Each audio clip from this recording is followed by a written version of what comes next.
It is Sunday, September 14th, and the Yankees were finishing off the Gauntlet, game 12 of 12, and the final game against the Red Sox for the regular season.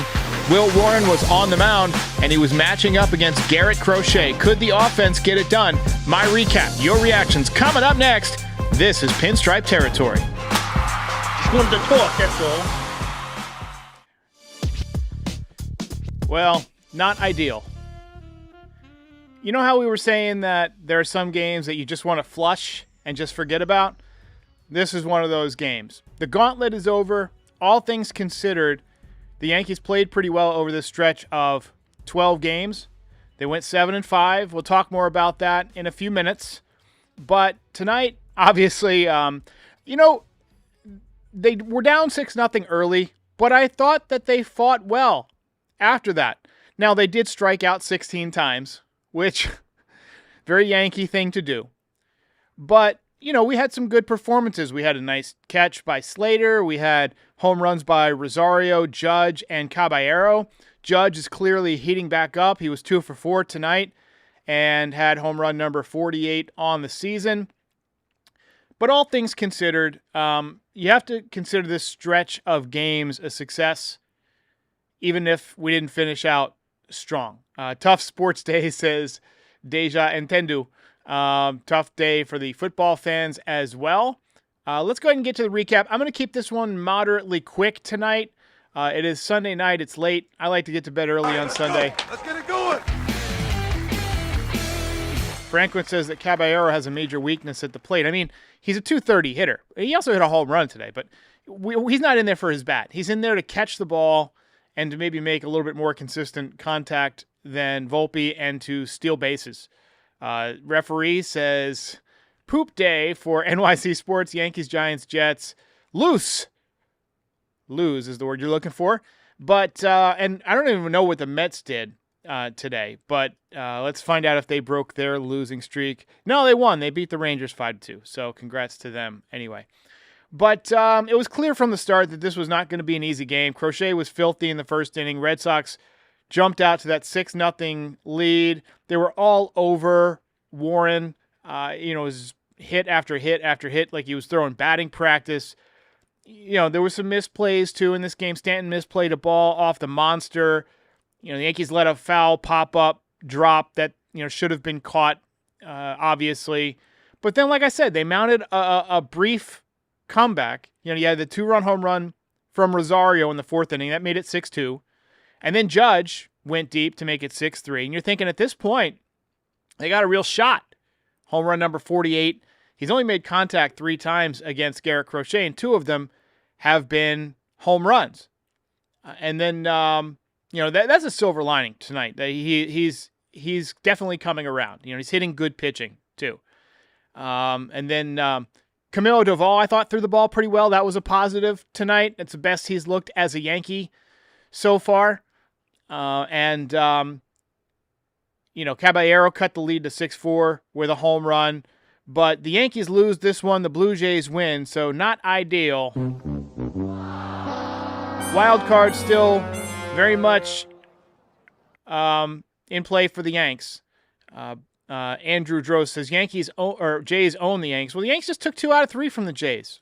Not more than a week ago at Yankee Stadium. So let's, it's a different story when you get to the playoffs. We'll see. We'll see what happens. Let's talk about the starting pitcher tonight, Will Warren, who had a tough night. Obviously, not a lot of positive things to say other than he hung in there for 5 innings. Anytime you allow double-digit hits in a game, you're very, very hittable. His ERA shot up to 4.44. For the most part, he's been solid this year, but he's had a couple of really bad clunkers, and he's pitched poorly against the Red Sox. 15 earned runs in 14 and a third innings. That's a 9.42 ERA. Shout out to Brian Hoke for pointing that out. Absolutely cannot allow him to pitch against the Red Sox in the postseason if that becomes a possibility. But Freeman says Yanks can only score runs if they hit home runs. For the most part, that's been true this year. But over the last several days, they've been playing really good baseball. And against somebody like Garrett Crochet, I mean, you're not going to string together hits against this guy. This guy is one of the best pitchers in baseball. You hope to get a bloop and a blast here and then you hope to pitch well enough. If the Yankees had gotten better pitching tonight, you take away that 6-run first inning, the Yankees won 4-0, right? I mean, the way to beat pitchers like Garrett Crochet is to keep the game tight and win it late in the bullpen, or like outpitch them 1-0. That's how they used to beat Pedro Martinez. Those of you who remember the Yankees in the 90s, that was the plan. You get to Pedro by outpitching him, by having your guy throw 7 shutout innings, and then hope that Pedro gets to 100 pitches and comes out of the game. But let's revisit the gauntlet here, which is now complete. So the Yankees won 2 out of 3 against Houston. Good series. They won 2 out of 3 against Toronto. They lost 2 out of 3 against Detroit, and 2 of the ugliest losses of the year. Allowed 9 runs out of the bullpen in back-to-back games. And then they finished with 2 out of 3 against Boston. And now you got Minnesota for 3 in Minnesota. And then you go to Baltimore for 4. So this is a long road trip. You hope that they're not dragging too much by the time they get to Baltimore. They should handle Minnesota pretty well. And then, I mean, honestly, they're in good shape to win the wild card. You're really not thinking division at this point. Now 4 games out, just not going to happen with this few games left, 13 games. Picking up 4 games in 13 games is not easy. And then you finish with the White Sox and the Orioles at home. So you hope to line up your pitching and be ready going into the first round. So at least we won't have a break this time. We'll get to see baseball in the first round. We don't know if we'll get to see baseball in the second round, but we are going to get to see baseball in the first round. So here's what we saw. So obviously Judge is heating up. Another good night tonight. A couple of hits. Home run number 48. The starting pitching, other than tonight, honestly, Will Warren was pretty solid. Warren was pretty good his last time out against the Tigers. Jose Caballero, home run tonight. He's outplayed Volpe during the time that he's been the Yankees starting shortstop, in my opinion. I think he should remain the starting shortstop. Now, Volpe was taking grounders before the game, and the thought is that he's going to return soon. But it would not shock me if Jose Caballero is starting at shortstop when the playoffs begin. We had the great at-bat by Bellinger yesterday against Chapman. Bellinger has been so clutch, so phenomenal. I really want the Yankees to re-sign him, bring him back, whether you play him in center, whether you play him at first. Got to keep his bat in the lineup. He's a contact-hitting lefty with power, exactly the type of hitter that we need, and exactly the type of player that we need. Good base runner, hustles, sets a good example for the younger guys. The bullpen has been somewhat unreliable, better in this series, but against the Tigers, they were awful. We do have some guys rounding into form. Like I said, Duvall pitched pretty good tonight, and Cruz bounced back from his horrible outing. Devin Williams still scares the hell out of me. Just scares the absolute dog shit out of me. But he's had a couple of scoreless outings in a row. Stanton, Wells and Volpe. Well, Volpe has not played much, but Wells not played well. Stanton has not played well the last couple of weeks. He had that home run a few nights ago back at Yankee Stadium, but didn't really do anything in this series. He had a base hit tonight. And then I don't trust Boone. I still don't trust our manager. It's very difficult to win with a bad manager. I do not trust Aaron Boone in the big spot to make the right call. And that series against Detroit was ugly. But that's what we're looking at. Gauntlet, I think, overall, we got to give the Yankees a round of applause. Despite the loss tonight, they hung in there pretty well. Let's take a few voicemails. Here's Josh. Hey, Derek. This is Josh from Connecticut. It's not playing for me. Let me stop it and restart it. Hey, Derek. This is Josh from Connecticut. And Will Warren just showed us who he is tonight. Don't get me wrong. I'm a huge Will Warren fan, in fact, actually. I've been an advocate for giving him a chance, and he is a great pitcher, except for big games. The Dodgers, remember that disaster back in, I think, June it was, end of May? He got lit up like a Christmas tree. He got destroyed in that Red Sox game. I think they lost 12-1 last month. And now, 6 runs in the first inning against the Red Sox. Absolutely pathetic. Let him be part of your rotation. He'll throw the ball every 5 days, make 32 starts, have a between 3 to 4 ERA, and beat up on the bad teams, on the mid teams. But man, big moment, playoffs, can't trust him. Yeah, I think Will Warren goes to the bullpen in the playoffs. I think Cam Schlittler has done enough, and his fastball plays against everybody. I mean, 99 up in the zone will play against everybody. right? Especially with his curveball, his arm angle. I think Cam Schlittler has done enough to earn some playoff appearances. How deep they get into the playoff, I don't know. But I would rather see Schlittler start in a big spot than Will Warren. Although Will Warren, he's been mostly solid this year. So, I can see Will Warren being effective out of the bullpen because he does get strikeouts. I could also see him eating up some innings if you need to go to somebody early in the game. Let's say it's like Carlos Rodon last year in the playoffs. There were a couple of games where he went like 4 innings and he'd be at 100 pitches and he pitched okay, but you needed to get length out of the pen to fill up that gap. I could see him filling in that kind of situation nicely. Got a call here about the podcast. Let me find out what this is. Hey, Derek. Joe from Jersey. I hope I don't get crucified for leaving this message. But I enjoy your podcast that you do alone. Now, hear me out. I mean nothing against your guests. No disrespect. I have no problems with these individuals at all. What I mean by that is when it's just you're more engaging with us, the audience.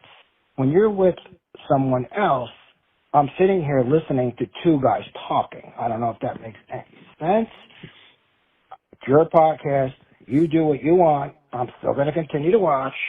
I'm just telling you, I enjoy it better when it's more of a one-on. I feel like it's a one-on-one interaction, more or less. I hear you. So doing 162 post games, and then also, I don't know how many voicemail shows. I think we've done over 200 some odd podcasts this year. It's difficult to do those solo, to do all, because a lot of times I find myself repeating myself, because a lot of times things don't change that dramatically day to day. There are days when I'm busy. I work another job, right? I will, I'll be editing a podcast all day long, or I'll have meetings, or I'll just be busy, and I won't be able to put the kind of thought into the show that I want to put in it, the kind of research. And so on those days where I'm just a little bit I'm tired, I want to just veg out and watch the game, I'll invite Frankie on. I like having TK on. I like his perspectives a lot, different eras. I think it adds something to have different folks on. John is great to have on from time to time. I love having Kratzy on. But, I also enjoy doing it solo. So, it is what it is. I mix it up, different strokes for different folks. I thank you for, that you're going to keep watching. You're not one of these people who's like, oh, every episode isn't exactly how I want it, so I'm going to quit, yada, yada, yada.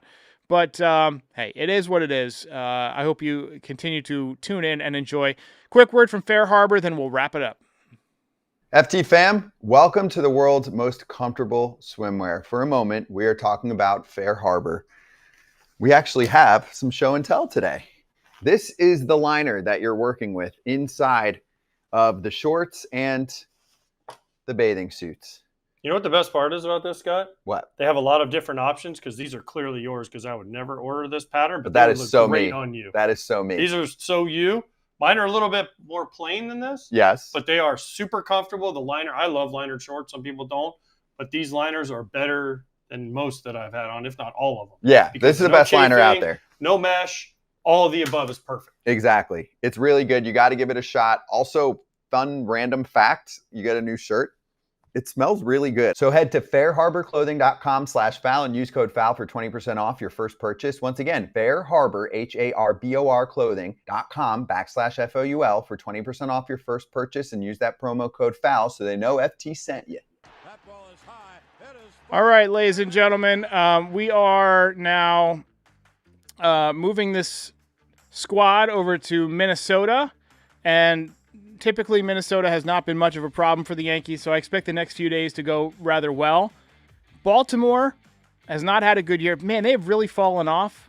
So this road trip, you can't let your foot off the gas, but it should go rather smoothly from here on out. White Sox are no threat when you come back home after a day off, and then you finish off against Baltimore, who will be on the road, and they're just going to be wanting to get the season over with. So, right now, let me see what the Yankees' record is, because I can't even remember right now. They are 83-66, 13 games left. I think they go 10-3. So let's say a 93-69 season. That's not bad.